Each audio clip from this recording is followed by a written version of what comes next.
Hello everyone, मैं वैभव सिंह आप सबका स्वागत करता हूं मार्गदर्शन शिक्षक इन यूट्यूब चैनल पे। आशा है आप सब लोग ठीक होंगे, अपनी तबीयत का ख्याल रख रहे होंगे। तो चलिए आप आज की वीडियो शुरू करते हैं।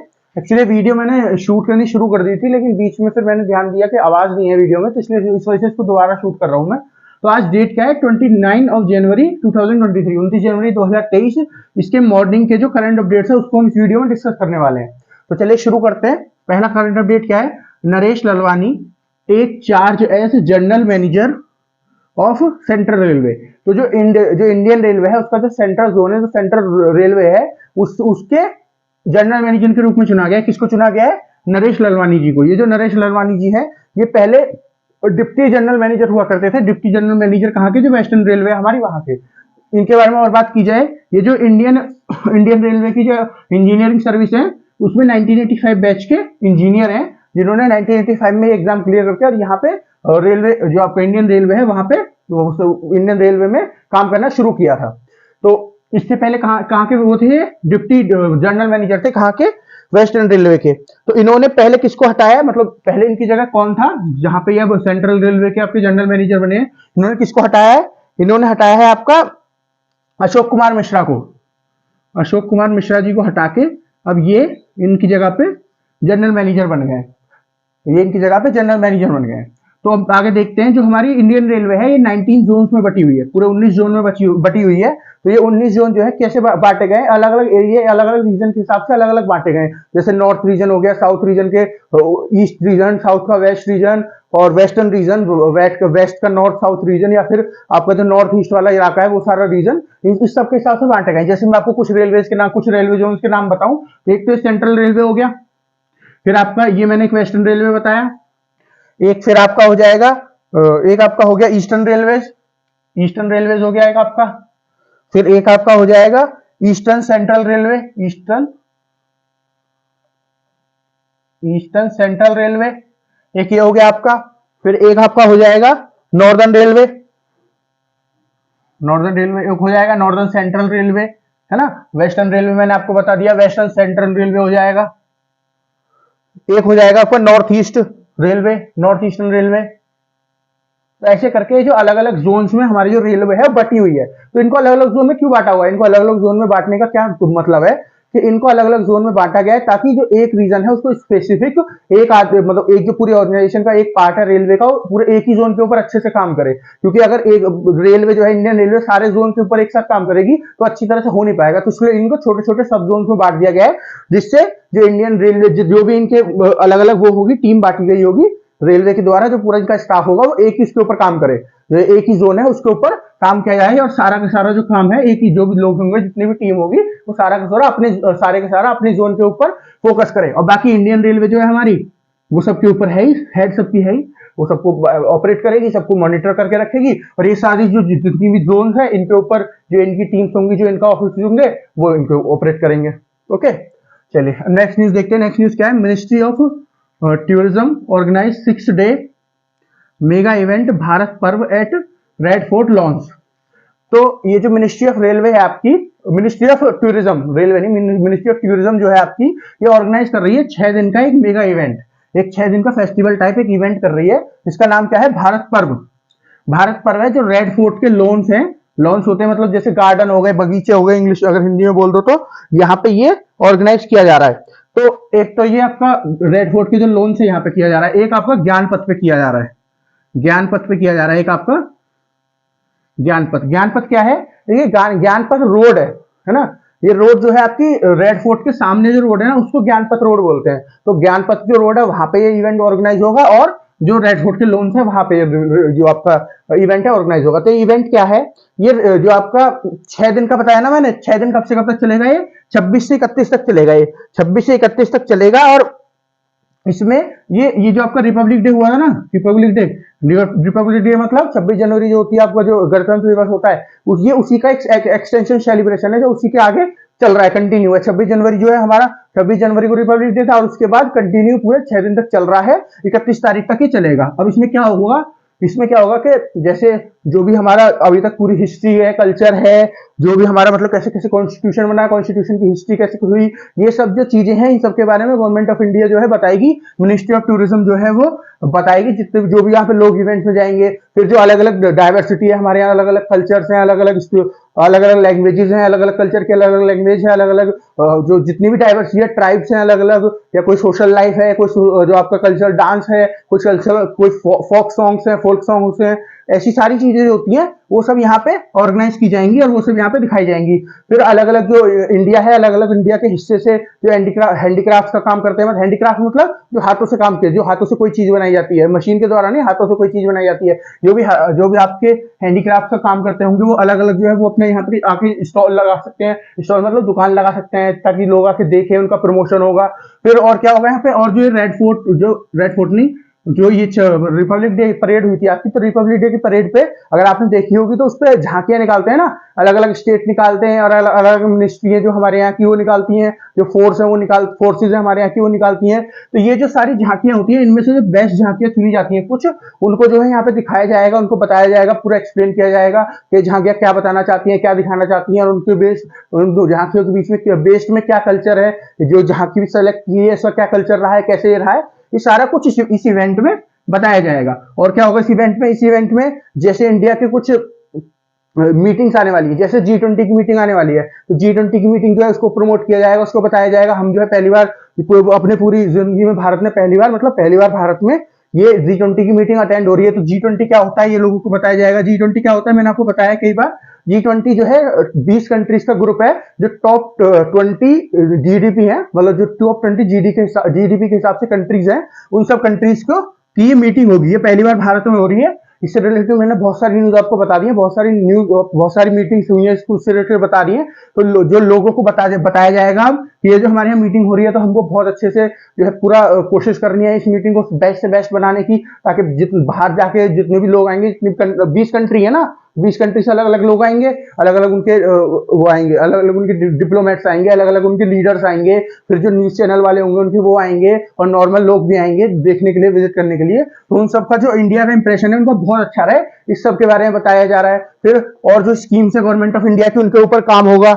जैसे कुछ स्कीम है कि कुछ स्कीम गवर्नमेंट ऑफ इंडिया की है, भारत देश अपना एक करके स्कीम है गवर्नमेंट ऑफ इंडिया की, इसी स्कीम को प्रमोट किया जाएगा। G20 जो है इसको प्रमोट किया जाएगा। तो ऐसी जो सब स्कीम्स हैं गवर्नमेंट ऑफ इंडिया की, इन सबको भी प्रमोट किया जाएगा। G20 जो मीटिंग है इसको भी प्रमोट किया जाएगा, इसके बारे में लोगों को बताया जाएगा, अवेयरनेस फैलाई जाएगी इसके बारे में। ओके, चलिए नेक्स्ट न्यूज देखते हैं। नेक्स्ट न्यूज क्या है, नीति आयोग एम CBSE and Intel India collaborate to bring change in education sector. तो जो नीति आयोग है उसका एम जो है, एम क्या है, एम मतलब है आपका अटल इनोवेशन मिशन। ये एक स्कीम है जो नीति आयोग ने लॉन्च की हुई है, अटल इनोवेशन मिशन। अटल इनोवेशन मिशन में क्या होता है, अटल इनोवेशन मिशन में ये जो स्कीम है गवर्नमेंट, ये आपकी नीति आयोग ने लॉन्च की थी, ये एजुकेशन सेक्टर के लिए स्कीम है। इसमें क्या होगा कि जो भी एजुकेशन, मतलब इसमें एक फंक्शन कंपटीशन टाइप ऑर्गेनाइज कराता है नीति आयोग, और वहां पे जो अलग अलग जो बच्चे हैं उनका जो कंपटीशन होता है उसमें बच्चों को सिखाता है बहुत सारी चीजें। अटल इनोवेशन मिशन में क्या होगा, जो आपका साइंस होता है, जैसे जो आपके साइंस के प्रोजेक्ट्स वगैरह होते हैं उनके ऊपर कॉम्पिटिशन्स होंगे, अलग अलग लैब्स में उन बच्चों को बुलाया जाएगा। फिर जो स्कूल्स हैं जो अटल इनोवेशन मिशन से जुड़ेंगे, उनके यहाँ पे जो लैब्स हैं उनके ऊपर काम किया जाएगा, उनकी लैब जो है उनको अपग्रेड किया जाएगा ताकि बच्चों को ज्यादा से ज्यादा सिखा सके, इस वजह से लैब्स को अपग्रेड किया जाएगा। तो ये जो अटल इनोवेशन मिशन है, इसका काम क्या है, इसका काम है जो आपका एजुकेशन सेक्टर है हमारे देश में, उसके ऊपर काम करना, उसको जो है ज्यादा से ज्यादा इवॉल्व करना, उसको ज्यादा से ज्यादा बढ़ाना, अपग्रेड करना। फिर सीबीएसई आप सब जानते होंगे, सीबीएसई बोर्ड जो होता है, सीबीएसई बोर्ड होता है ना, जो इंग्लिश मीडियम वाला होता है बोर्ड, वो सीबीएसई बोर्ड उसको बोलते हैं। सीबीएसई बोर्ड की फुल फॉर्म क्या है, central board for secondary education. Central board for secondary education है आपका सीबीएसई की फुल फॉर्म। सीबीएसई जो है वो इसमें हिस्सा होगी। पहले नीति आयोग का जो अटल इनोवेशन मिशन है वो, फिर सीबीएसई बोर्ड इसका हिस्सा होगा। तीसरी चीज जो इंटेल इंडिया, इंटेल मतलब इंटेल एक कंपनी है ना, इंटेल एक कंपनी है, यूएसए की कंपनी है इंटेल, उसका जो इंडिया वाला ब्रांच है वो, ये तीन, और जो इंडियन गवर्नमेंट है, गवर्नमेंट ऑफ इंडिया की जो मिनिस्ट्री ऑफ एजुकेशन है, ये चारों मिलके ये चारों मिलकर एक साथ आएंगे, कोलैबोरेट करेंगे। कोलैबोरेट का मतलब एक साथ आएंगे, एक साथ जुड़ के और काम करेंगे किस चीज के ऊपर, जो हमारा एजुकेशन सिस्टम है उसको चेंज करने के ऊपर, है ना। चेंज करने का मतलब क्या है, यहाँ पे चेंज करने का मतलब है उसको अपग्रेड करना, उसको बढ़ाना, ताकि जो बच्चे हैं उनको ज्यादा से ज्यादा जो है एजुकेशन अच्छे से उनको मिल सके, वो ज्यादा से ज्यादा उनके एजुकेशन पे काम किया जा सके। जो जैसे मान लीजिए एआई जो सेक्टर होता है उसके ऊपर काम किया जा सके एजुकेशन सेक्टर में। एआई मतलब आर्टिफिशियल इंटेलिजेंस जो होता है उसको मिलाया जा सके जो आपका एजुकेशन सिस्टम है। टेक्नोलॉजी जो है, टेक्नोलॉजी बेस्ड ड्रिवन जो टेक्नोलॉजी ड्रिवन जो चीजें होती हैं उन सबके बारे में बच्चों को बताया जा सके। जो अलग अलग साइंस की लैब्स होती हैं उनमें बच्चों को बुलाया जाए, प्रैक्टिकल्स करके दिखाए जाए, प्रैक्टिकल जो भी चीजें होती हैं वो सब उनको सिखाई जाए।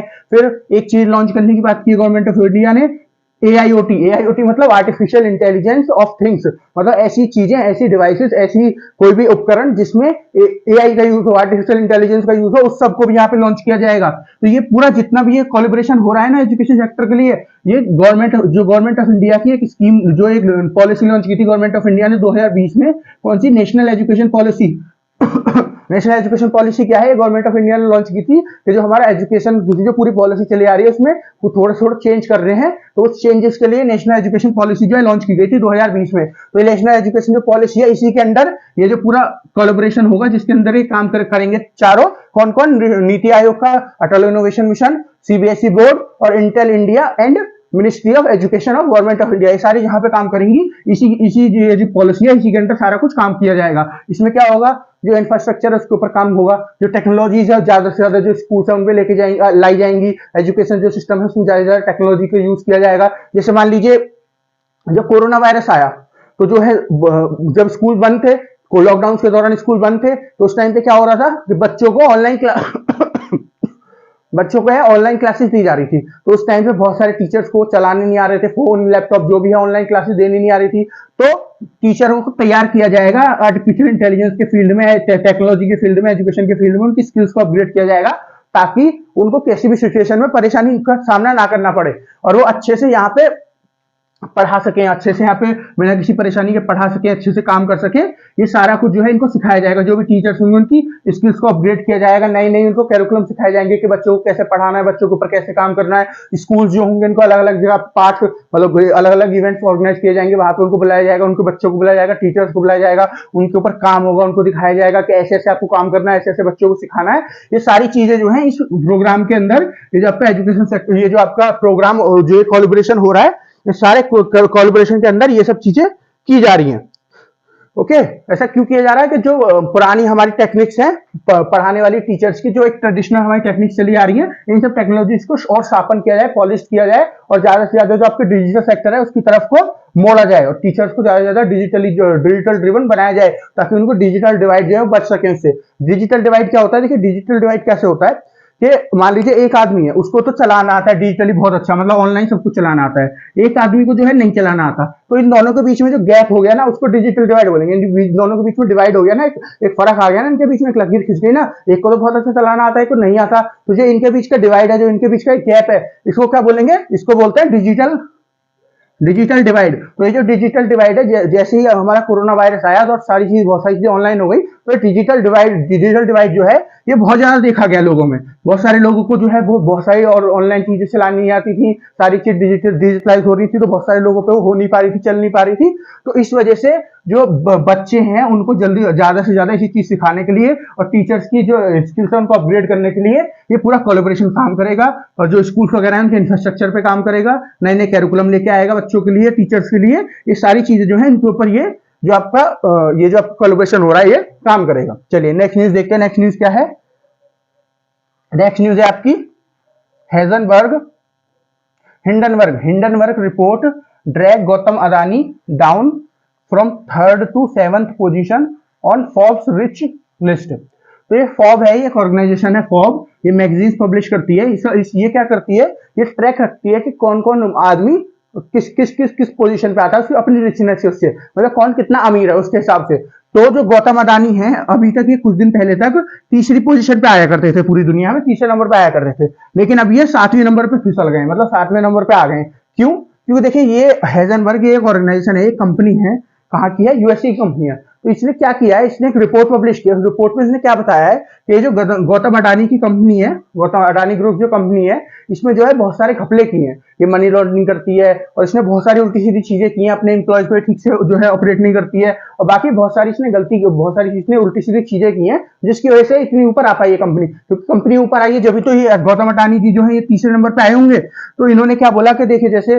पिछले कुछ सालों में जितनी भी ये अडानी ग्रुप की जितनी भी कंपनी अलग अलग सेक्टर में काम करता है, अडानी ग्रुप है ना, जैसे टाटा है वो अलग अलग सेक्टर में काम करता है ना, ऐसे ही अडानी जो है ये भी अलग अलग सेक्टर में काम करता है। मेन बिजनेस का क्या है, मेन बिजनेस का पोर्ट वाला है, जो बंदरगाह होते हैं उनका इसका बिजनेस है, बंदरगाह को और ऑपरेट करता है। लेकिन इसने और भी बहुत सारे सेक्टर हैं, जिनके ग्रीन एनर्जी सेक्टर और जो सेक्टर है उनके अंदर भी इसने काम करना, बहुत सारा काम शुरू किया है। तो इसकी अलग अलग जो कंपनीज है उसने पिछले एक साल में इतना ग्रोथ दिखाया है जिसको अननेचुरल माना जाता है ग्रोथ को। जैसे एक कंपनी ने किसी ने इसकी ने 2000% तक का ग्रोथ दिखाया है, 2000% प्रॉफिट में गई है।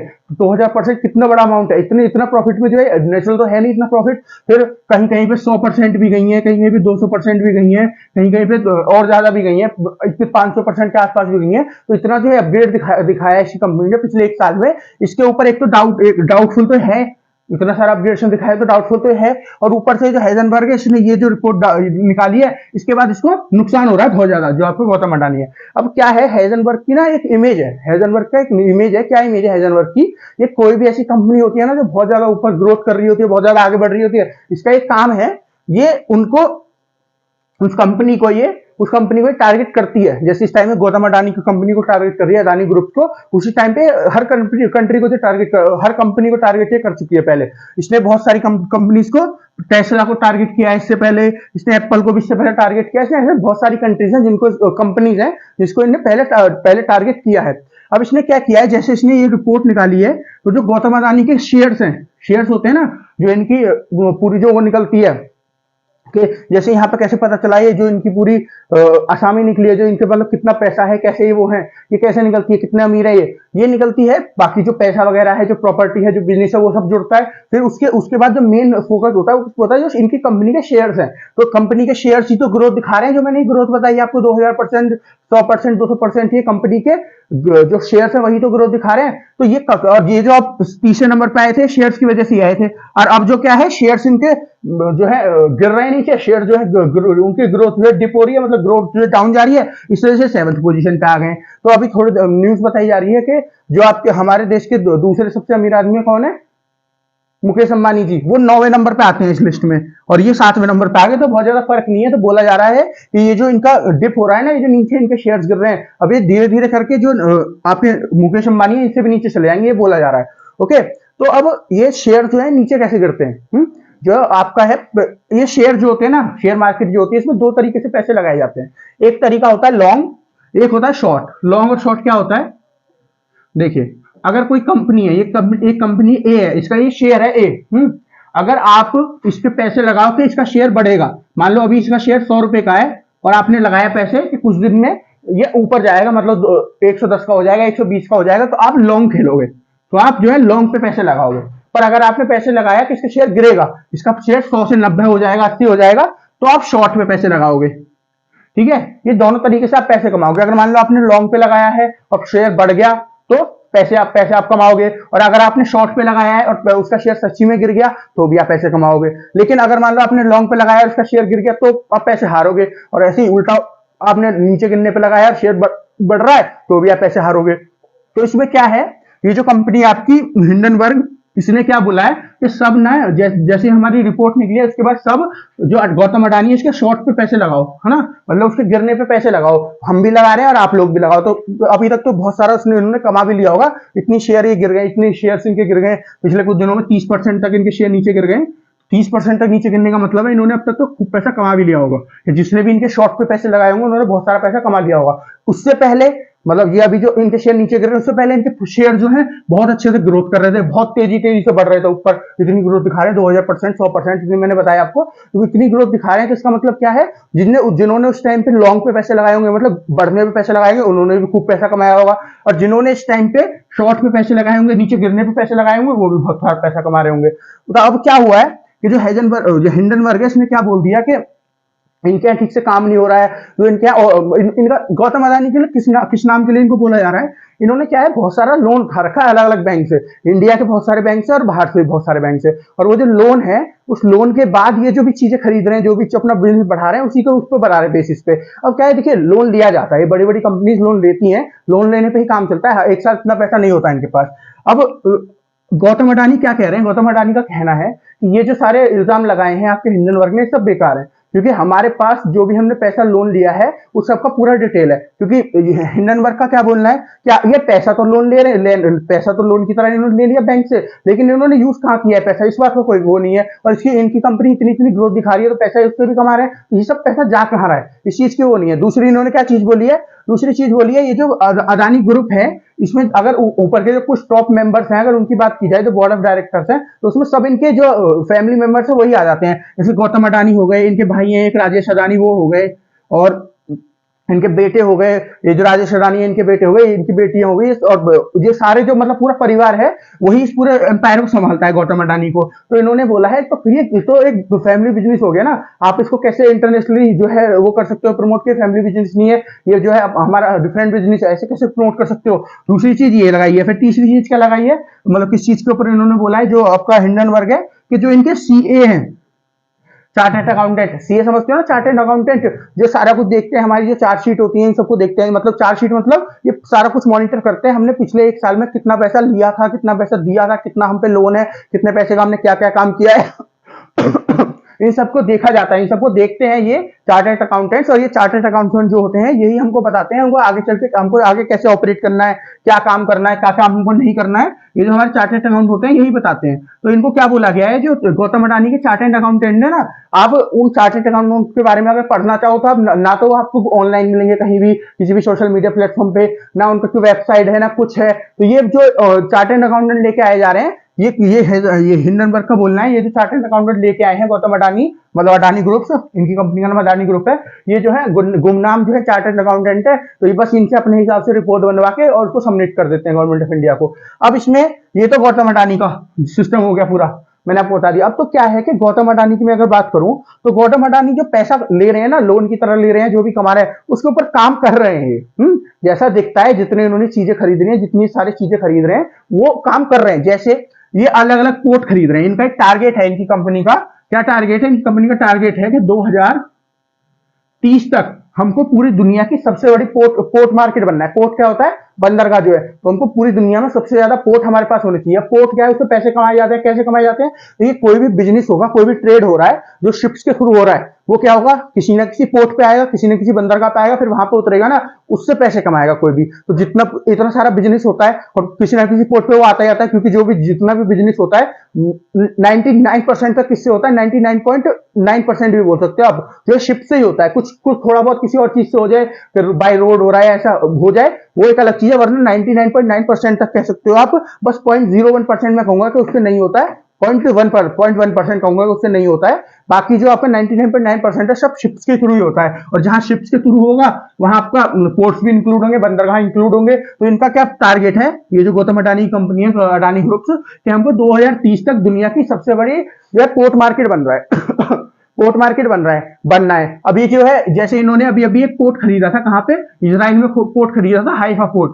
तो वो जो पोर्ट है उसके ऊपर चाइना बहुत दिन से फोकस कर रहा था, चाइना की कंपनी थी कि इसको कैसे भी हमको चाहिए, तो उसके लिए जो ये गवर्नमेंट थी उसकी इजराइल की, उससे पीछे पड़े हुए थे बहुत सालों से। कौन, जो चाइना की कंपनी थी। लेकिन गौतम अडानी ने आके चाइना की कंपनी से ज्यादा ऑफर करके और वो पोर्ट खरीद लिया। इसी तरह इन्होंने बहुत सारी कंट्रीज में पोर्ट खरीदे हुए हैं, बहुत सारी कंट्रीज में पोर्ट ये खरीद रहे हैं। तो वो जो है इनका पैसा वहां इन्वेस्ट हो रहा है। पोर्ट जो खरीदेंगे तो वहां के, मतलब खरीदने का मतलब लीज पे लेना होता है ना, खरीद थोड़ी लेते हैं उसको, लीज पे मतलब उसको रेंट पे ले लेते हैं, मतलब किराए पे लेना होता है, कुछ सालों के लिए किराए पे ले लेते हैं। तो उसके जो पैसे होते हैं वो भी दिए जाते हैं। तो ये पैसे जो दिए जाएंगे वहीं से कहीं से आएंगे भी तो सही। तो ये लोन है, लोन जो ले रहे हैं वहां उसके लिए है, और इनके जो शेयर्स इतने बढ़ रहे हैं उससे जो कमा रहे हैं उसके लिए है। क्योंकि जो शेयर्स पड़ते हैं, ऐसा तो है नहीं कि जैसे शेयर बढ़े तो सारे पैसे आ गए हमने अकाउंट में रख लिए, ऐसा थोड़ी होता है। वो शेयर्स तो जो चलते रहते हैं ऊपर नीचे, उसी के हिसाब से आपकी जो वो है इनकम है वो होती है।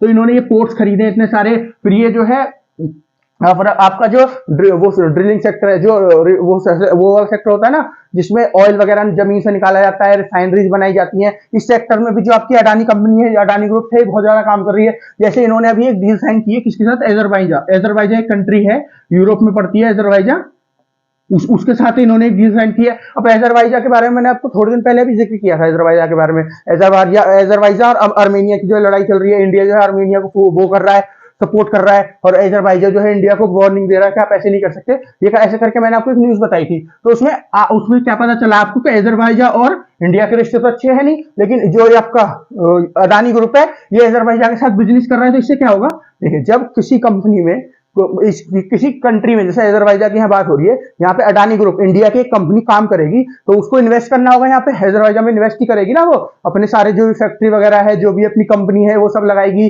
जो भी इंफ्रास्ट्रक्चर है वो बनाएगी। तो उससे क्या होगा, उससे ही इन्वेस्ट करेगी यहाँ पे। फिर यहाँ के जो लोग होंगे अजरबैजान के लोग, एक तो इनको इन्वेस्टमेंट मिल रही है, दूसरा इनकी जो कंट्री है उसके उनके लोगों को जो है जॉब्स मिलेगी, क्योंकि ऐसा तो होगा नहीं इंडिया से भर भर के ले जाएगी अदानी ग्रुप जो है, जो भी वहां पे काम करेगी, वो सारा काम जो होगा वो सब यहाँ के जो लोग होंगे उन्हीं के द्वारा किया जाएगा।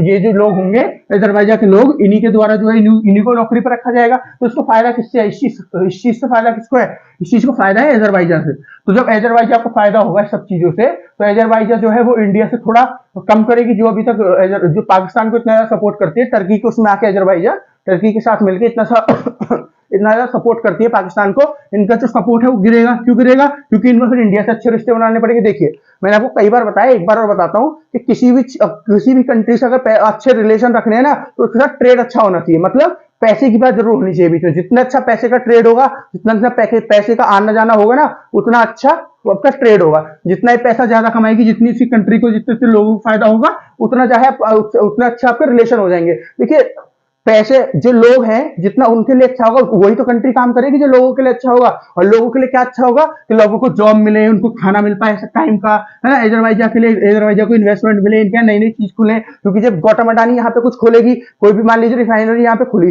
जब वहां पे कोई चीज खुलेगी तो आसपास का और जो इंफ्रास्ट्रक्चर उसके ऊपर भी काम होगा, है ना। तो इनका जो आसपास की जो चीजें वो भी बनेंगी, वो जो जहाँ पे अडानी ग्रुप जो ड्रिलिंग करेगा वहां पे आसपास जो इंफ्रास्ट्रक्चर पूरा बनेगा, एक सिटी सी वहां पे बनेगी, तो इनको फायदा है अजरबैजान को, इनको पैसे मिलेंगे इस चीज के, जो अडानी ग्रुप यहाँ पे काम करेगा। क्योंकि जो जमीन है जहां पे इंफ्रास्ट्रक्चर बनाएगा अडानी ग्रुप, उसको भी तो लीज पे लेगा ना, उसको भी तो किराए पे उठाएगा अडानी ग्रुप। तो इस सब चीज से पैसे कमाएगा, इसके लोगों को जॉब भी मिलेगी यहाँ डायरेक्टली। तो ये सब जो फायदे हैं किसको होंगे, अजरबैजान जैसे देश को हो रहे हैं। तो जब इनको फायदे होंगे तो ये जो है इंडिया से रिलेशन अच्छे करेंगे, क्योंकि पैसे का रिलेशन बहुत इंपॉर्टेंट रिलेशन होता है। आपको किसी भी देश से अगर वो रिलेशन अच्छे करने हैं ना, तो उसके साथ अपना ट्रेड अच्छा कर लो, उसके साथ अपने ट्रेड अच्छा कर लो। बस कुछ चांसेस ऐसे होती है जिनमें नहीं हो पाता, जैसे इंडिया और चाइना का हो रहा है, इंडिया और चाइना का है जैसे, इन दोनों का ट्रेड जो है सब खूब मैक्सिमम होता है, इंडिया और चाइना का खूब ट्रेड होता है, लेकिन इनके रिलेशन भी अच्छे नहीं है। चाइना उल्टा सीधा कुछ ना कुछ करता रहता है, फिर जब इंडिया वो लगा देता है, किसी चीज पे बैन लगा दिया, जैसे ऐप बैन कर दी थी इनकी कुछ, तो फिर रोने लगता है चाइना।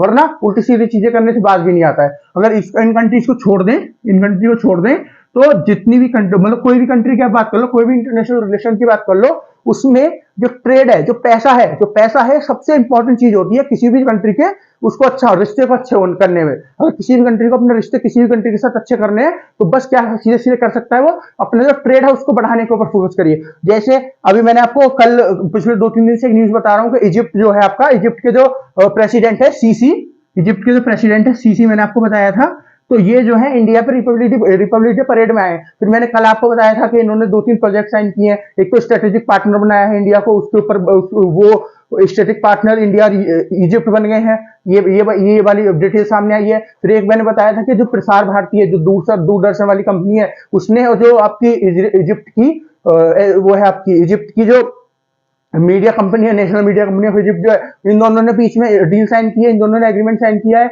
और इंडिया और इजराइल ने किया है कि हम जो है स्ट्रेटेजिक पार्टनर हो गए। तो ऐसा क्यों हुआ है, ऐसा क्यों हो रहा है, क्योंकि ये दोनों कंट्री अपने रिलेशन अच्छे कर रही हैं। तो अभी तो ये दो ही वो सामने आए हैं। अब जो स्ट्रेटेजिक पार्टनर हो गए स्ट्रेटेजिक पार्टनर हो गए तो इसमें क्या होगा, अब ये लोग अलग अलग जो डील है, ट्रेडिंग डील है, उसको इसको करेंगे। इसमें क्या होगा, स्ट्रेटेजिक पार्टनर में क्या बोले हैं दोनों देशों ने, क्या बोला है कि अगले कुछ सालों में अपना हमें जो अपना ट्रेड जो इस टाइम पे हो रहा है ना उसको डबल करना है ना। जितना ज्यादा ट्रेड होगा उतना ज्यादा दोनों कंट्री एक दूसरे के पास आएंगी, उतने ज्यादा रिलेशन अच्छे होंगे, जितने अच्छे रिलेशन होंगे उतने अच्छे से काम कर पाएंगे, उतना फायदा होगा दोनों कंट्री को ही। एक दूसरे के साथ ट्रेड कर रही है, एक दूसरे की मदद कर रही है, एक दूसरे से पैसे कमा रही है, यही तो रिलेशन होगा, यही तो फायदा होगा। उसी तरह जैसे अभी मैं आपको शाम को एक वो लेके आऊंगा, एक डील साइन हुई है इजिप्ट और इंडिया की। अभी जो शाम की करंट अपडेट्स की वीडियो आएगी ना, इवनिंग के करंट अपडेट्स की वीडियो, उसमें इजराइल और इंडिया के बीच में एक और डील साइन हुई है, जिसकी एक और न्यूज निकल के आई है, कोई जमीन है उसके ऊपर निकल के आई है, वो भी मैं आपको शाम को समझाऊंगा। ओके, तो जो रिलेशन अगर किसी कंट्री के साथ आपको अच्छे करने हैं ना, रिलेशन अच्छे करने हैं, उसके लिए आपको ट्रेड अच्छा रखना ही पड़ेगा, है ना। इसीलिए क्या बोला जाता है कि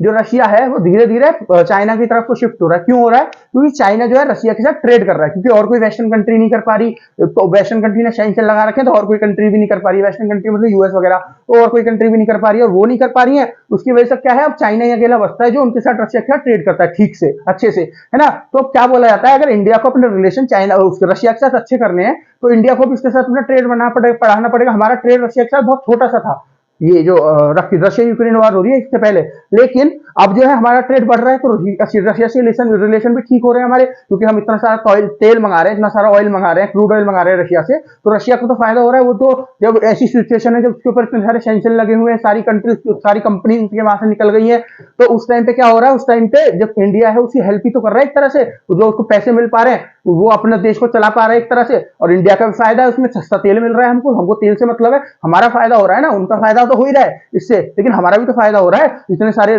तेल के दाम जो है बढ़ रहे हैं, ये भी वेस्टर्न कंट्रीज की वजह से बढ़ रहे हैं। आपने ईरान के ऊपर सैंक्शन लगा रखे हैं, आपको ठीक नहीं लग रहा, आपने वेनेजुएला के ऊपर सैंक्शन लगा रखे हैं, दोनों बहुत बड़ी ऑयल प्रोड्यूसिंग कंपनी है, अब आप रशिया के ऊपर भी सैंक्शन लगा दे रहे हो, तो हमारे पास तो कोई बच ही नहीं रहा ना। हमारे पास कौन बच गया, सऊदी अरेबिया, यूएई वगैरह, ये सब कंट्री बच गई। और जब एक सेक्टर में, जैसे मान लो यहाँ पे ऑयल का सेक्टर चल रहा है, एनर्जी सेक्टर है, उसमें ऑयल की बात चल रही है, जब एक ही सेक्टर में एक चीज में किसी एक एरिया की या किसी एक कंपनी की, किसी एक कंट्री की जब ऊपर एक अकेली रह जाती है, तो उसका वो कैसे फायदा उठाती है, फिर वो रेट बढ़ाती है सब चीजों। कैसे होता है ना, जैसे मान लीजिए धीरे धीरे करके रेट बढ़ाए जाते हैं, क्यों, क्योंकि अब और किसी से खरीदने का किसी और के पास मौका है नहीं। जैसे इंडिया है, अगर मान लो इंडिया ने ईरान से तेल नहीं खरीदा था, है ना, नहीं खरीदा था, खरीदा ही नहीं था, फिर इजराइल से भी नहीं इजराइल नहीं सॉरी वेनेजुएला से भी नहीं खरीदा था, अब रशिया से भी मान लीजिए नहीं खरीदता, फिर इसको जाना पड़ता है, ये जो आपका गल्फ रीजन है, ये जो आपका खाड़ी वाला इलाका है, जहां पर आपको यूएई, सऊदी अरेबिया, ये सब कंट्री आती है, बहरीन वगैरह, ईरान से तो खरीद नहीं रहा, इराक से, है ना। अब इन कंट्रीज के पास इंडिया जाता तेल मांगने, तो ये कंट्री जो है अपना मुंह फाड़ के बोल सकती थी, क्योंकि इनको पता है इंडिया को आना तो यहीं पड़ेगा मजबूर में, और कंट्री से ले नहीं रहा है,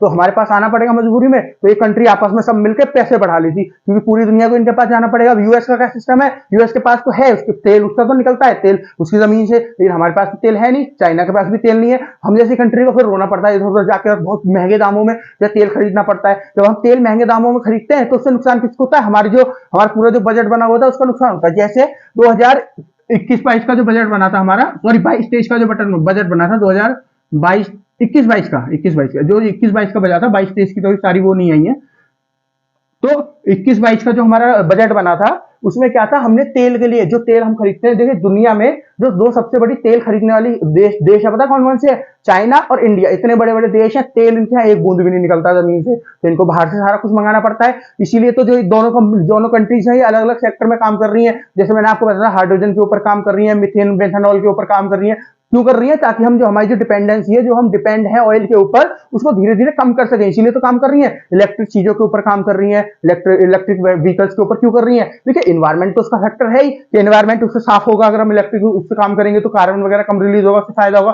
लेकिन दूसरा क्या है, दूसरा इंडिया का ऑयल के ऊपर जो डिपेंडेंसी है वो घटेगी, और जितनी ऑयल के ऊपर डिपेंडेंसी घटेगी उतना इनको फायदा है।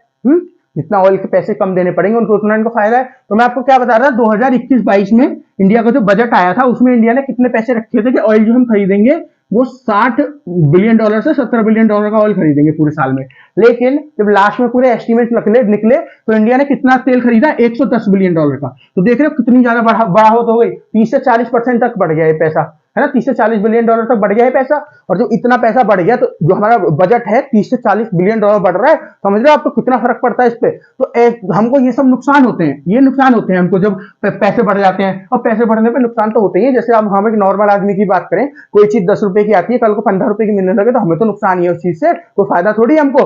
क्योंकि देखिए, जब यहाँ पैसे बढ़ेंगे तेल पे, तो तेल हमारे यहाँ महंगे दामों में आएगा, जब हमारे यहाँ महंगे दामों में आएगा, तो हमारे यहाँ जो है जो भी रिफाइन होगा वो और महंगा होगा, और महंगा होगा तो तेल और पेट्रोल के डीजल के इन सब के प्राइस बढ़ेंगे। जब इन सब के प्राइस बढ़ेंगे, तो फिर जो ट्रांसपोर्टेशन है उसके प्राइस बढ़ेंगे, एक जगह से दूसरी जगह तो लेके जाते हैं ट्रक वगैरह, उसमें भी तो डीजल पेट्रोल लगते हैं। जब उनको ज्यादा पैसे देने पड़ेंगे, तो ट्रांसपोर्टेशन के वो पैसे ज्यादा लेंगे, वो ज्यादा पैसे लेंगे, तो फिर दुकानदार के पास जो सामान आएगा वो महंगा आएगा, उसके पास महंगा आएगा तो हमको महंगा बेचेगा वो। ये सब एक दूसरे से लिंक्ड हो गया। तो हमको जो पूरा अगर इनडायरेक्ट बात करें, तो ये सब जो पैसे बढ़ रहे हैं, ये इसमें इंडिया की जो गवर्नमेंट है उसको तो नुकसान हो ही रहा है, लेकिन हमको इनडायरेक्टली ज्यादा नुकसान हो रहा है। ठीक है, तो ये मेरा बताने का तरीका है, बताना चाह रहा था मैं। ये पूरी न्यूज, हम बहुत ज्यादा आगे निकल गए इस न्यूज में, कि जो ट्रेड होता है वो बहुत ज्यादा फायदा देता है ना। तो यहाँ पे मैं आपको अजरबैजान के बारे में बता रहा था। जो अजरबैजान है, उससे गौतम अडानी जो है, वहां पे गौतम अडानी ने अपनी कंपनी जो है, ये अपनी जो कंपनी है उसकी यहाँ पे इन्वेस्ट कर रहा है। कहाँ पे?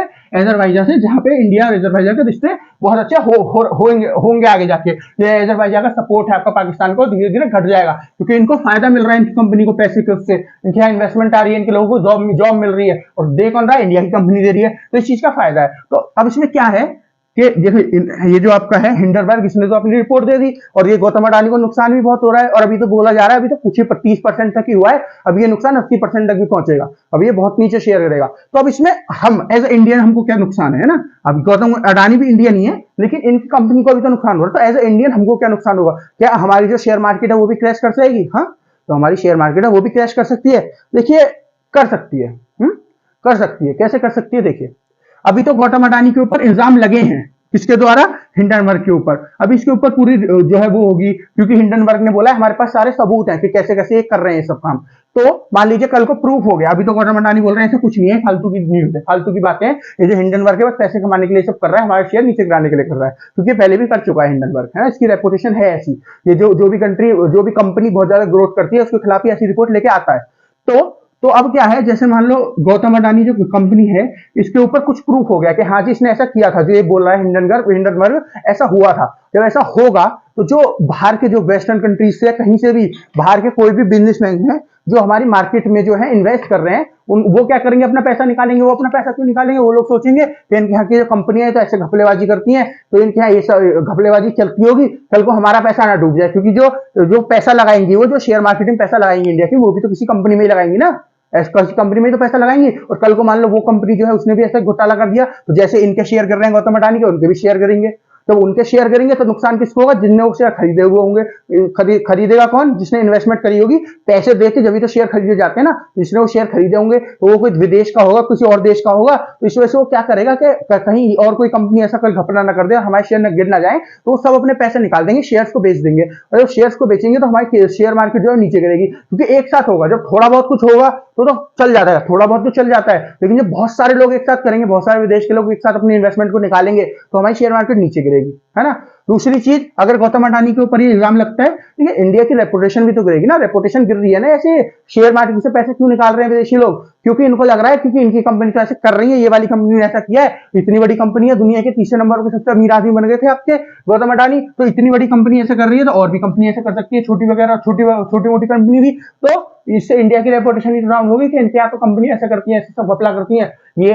फिर दूसरा क्या हो गया? ये तो इंडिया की रेपुटेशन की बात हो गई एज ए इंडियन, जो हमारे शेयर मार्केट है, पहला मैंने आपको ये बताया। दूसरा, रेपुटेशन डाउन होगी। तीसरा, जैसे गौतम अडानी ने लोन खाया बहुत सारा, इंडिया की कंट्री से उठाया बहुत सारा लोन गौतम अडानी ने, कंट्री नहीं सॉरी, इंडिया के जो बैंक है वहां से उठाया बहुत ज्यादा लोन। अब मान लीजिए इनके शेयर नीचे पे नीचे गिरते गए, ये इनकी जो असामी है, इनके जो पैसे हैं डाउन पे डाउन जा रहे हैं, इनकी जो पूरा नेटवर्थ है, नेटवर्थ बोलते हैं इसको, है ना। तो नेटवर्थ जो है इनकी नीचे जा रही है। और जो बैंक ने पैसे उठाए हैं, क्या हमारा बैंक जो है इसको झेल पाएगा?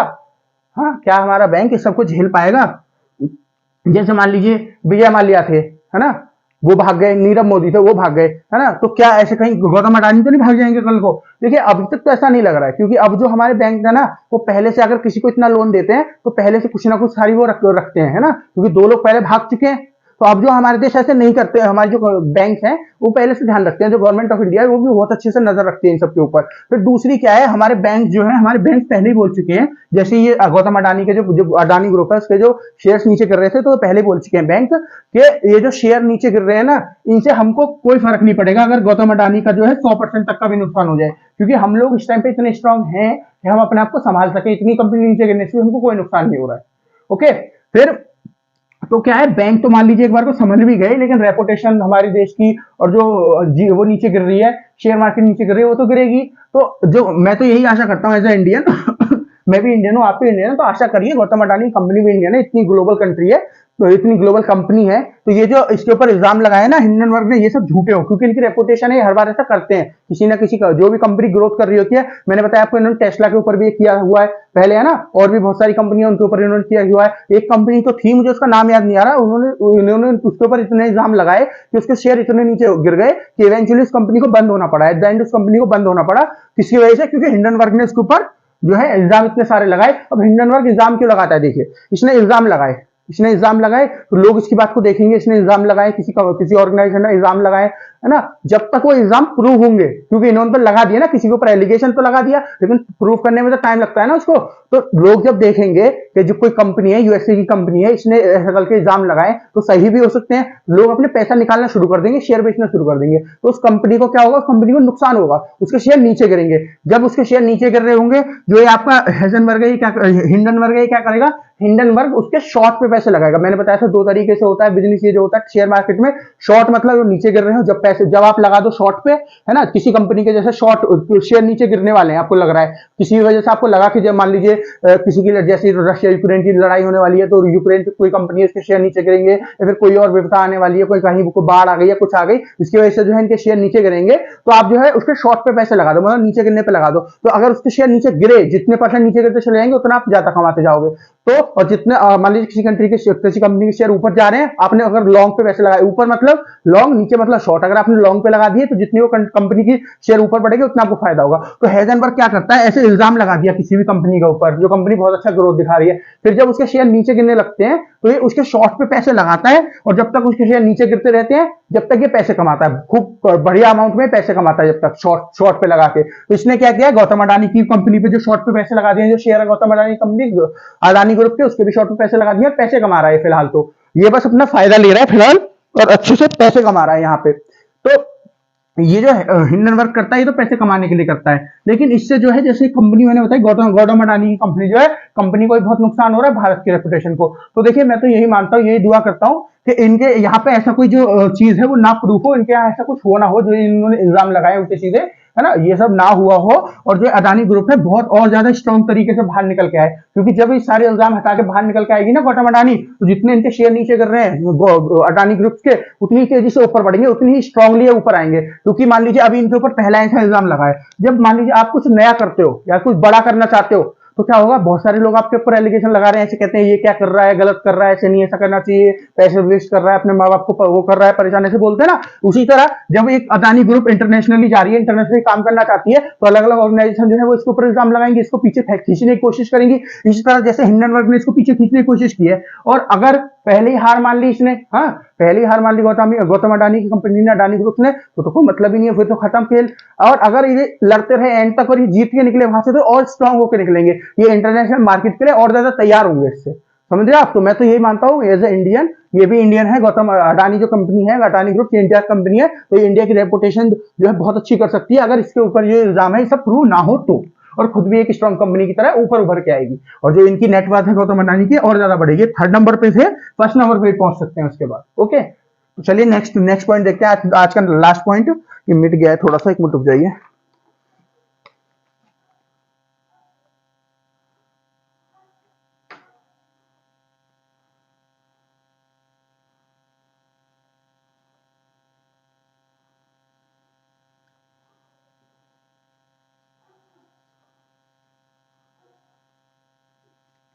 हाँ, तो क्या कह रहा है?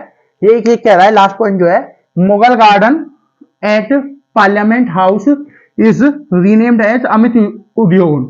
अमित उद्योगन। तो क्या है इसमें? उद्यान। तो इसमें क्या है कि जो मुगल गार्डन थे, ये पार्लियामेंट हाउस क्या है? जो आपका वो होता है जो आपका राष्ट्रपति भवन है उसको पार्लियामेंट हाउस बोलते हैं इंग्लिश में। तो जो पार्लियामेंट हाउस है यहाँ पे, सॉरी पार्लियामेंट नहीं प्रेसिडेंट हाउस बोलेंगे, पार्लियामेंट नहीं प्रेसिडेंट हाउस, पार्लियामेंट लिख दिया है मैंने, प्रेसिडेंट हाउस, प्रेसिडेंट हाउस। तो जो आपका प्रेसिडेंट हाउस है मतलब जो हमारे राष्ट्रपति है, राष्ट्रपति भवन है, राष्ट्रपति का घर है, उसमें एक गार्डन है, उसके सामने एक बहुत सुंदर गार्डन है। ये खोला भी जाता है लोगों के लिए कुछ महीने के लिए, जनवरी में शायद खोला जाता है, जनवरी या यही इसी महीने इसी टाइम के आसपास खोला जाता है। बहुत सुंदर सुंदर इसमें पेड़ पौधे अलग अलग चीजें हैं, इसमें बहुत सुंदर सुंदर पेड़ पौधे फूल हैं, बहुत सुंदर सुंदर। तो ये लोगों के लिए खोला भी जाता है, चाहे तो जा भी सकते हैं। तो ये जो गार्डन है मुगल गार्डन, इसका नाम बदल के क्या कर दिया गया है, अमित उद्यान। क्या कर दिया गया है, अमित उद्यान, अमित उद्यान। क्यों किया गया है इसका नाम बदल के, देखिए क्या होता है, ये जो मुगल गार्डन है ना, ये इसका नाम मुगल गार्डन इसलिए नहीं है क्योंकि जो मुगल्स थे, हमारे जो मुगल राजा थे जैसे अकबर वगैरह, इन सब ने बनवाया नहीं। इसका ये जो मुगल गार्डन है ना, ये एक तरह का गार्डन का प्रकार होता है ना, एक तरह का गार्डन का वो होता है, टाइप होता है, एक तरह का प्रकार होता है। ऐसा क्या होता है कि देखिए जब ये जो मुगल्स हैं, बाबर जैसे आया था इंडिया में, तो ये जहां से आया था आपका पर्शिया वगैरह से, फेरंगाना वगैरह से आया था, वहां से उज्बेकिस्तान है जहां पे आजकल, तो वहां पे एक तरीके से बनते थे गार्डन, हमारे इंडिया में अलग तरीके से गार्डन बनते थे। तो इसने क्या किया, जब वहां से आया था तो इसने वहां वाले गार्डन देखे होंगे, तो वहां उसी तरह के गार्डन उसमें इंडिया में बनाने की कोशिश करी और अपना कुछ टच दे रहा था, मतलब अपनी तरह उसको थोड़ा बहुत चेंज करके और ऐसे गार्डन उसको बनाता था। तो फिर उन्हीं गार्डनों का नाम, जो ऐसे गार्डन बनाए गए, क्योंकि इतनी सारी बिल्डिंग बनवाई थी इन लोगों ने, मुगल्स ने, तो उन बिल्डिंग्स के आसपास जो है गार्डन हुआ करते थे। तो जो ये गार्डन थे इनको मुगल गार्डन कहते थे। ये तो पहले तो ये बनवाते थे इसलिए इसको मुगल गार्डन बोलने लगे और ये टाइप बन गया गार्डन का। तो जब अंग्रेजों ने ये हमारी प्रेसिडेंट बिल्डिंग बनवाई थी, जहां पे प्रेसिडेंट हमारे रहते हैं, ये जो बिल्डिंग बनी थी अंग्रेजों के द्वारा बनवाई गई थी, वॉइसरॉय हाउस बोलते थे इसको पहले, जो वॉइसरॉय हुआ करते थे, जो उनके हेड हुआ करते थे, वो इसमें रहा करते थे। तो जो प्रेसिडेंट हाउस है, जो आपका राष्ट्रपति भवन है, इसके बाहर इन्होंने ये बनवाई, ये जो आपका गार्डन है बनवाया मुगल गार्डन। हालांकि ये टोटली मुगल गार्डन नहीं था, अंग्रेजों ने थोड़ा सा मुगल गार्डन का आइडिया लेके और बाकी अपना आइडिया इसमें रख के और इसको बनाया था, इस गार्डन को बनाया था। तो अब क्या है, इसका नाम मुगल गार्डन इसलिए रख दिया गया, तो इसका नाम मुगल गार्डन रख दिया गया। तो अब क्या हुआ, जैसे जैसे हमारे प्रेसिडेंट आ रहे हैं, जैसे जैसे हमारे प्रेसिडेंट आए, इन्होंने इसमें कुछ ना कुछ चेंजेस कर दिए। जैसे सबसे पहले कौन थे हमारे जो लास्ट गवर्नर जनरल थे इंडिया के, जो पहले इंडियन गवर्नर जनरल थे और भारत के आखिरी गवर्नर जनरल थे, कौन थे, सी राजगोपालाचार्य। इन्होंने क्या किया, जो अलग अलग प्रेसिडेंट आए उन्होंने अलग अलग काम इसमें किए। तो इन्होंने इस गार्डन में क्या शुरू किया, इन्होंने इस गार्डन में शुरू किया कि क्यों ना ये जो गार्डन है इसके छोटे से हिस्से में गेहूं भी उपजाए जाए, है ना, गेहूं की खेती की जाए थोड़ी सी जगह में, ज्यादा नहीं थोड़ी सी जगह में। तो इनके बाद से यहाँ पे गेहूं की खेती करी जाने लगी। जितने भी यहाँ पे प्रेसिडेंट आए, जितने भी राष्ट्रपति आए, सबने थोड़ी बहुत खेती करी यहाँ पे गेहूं की। उसके बाद जब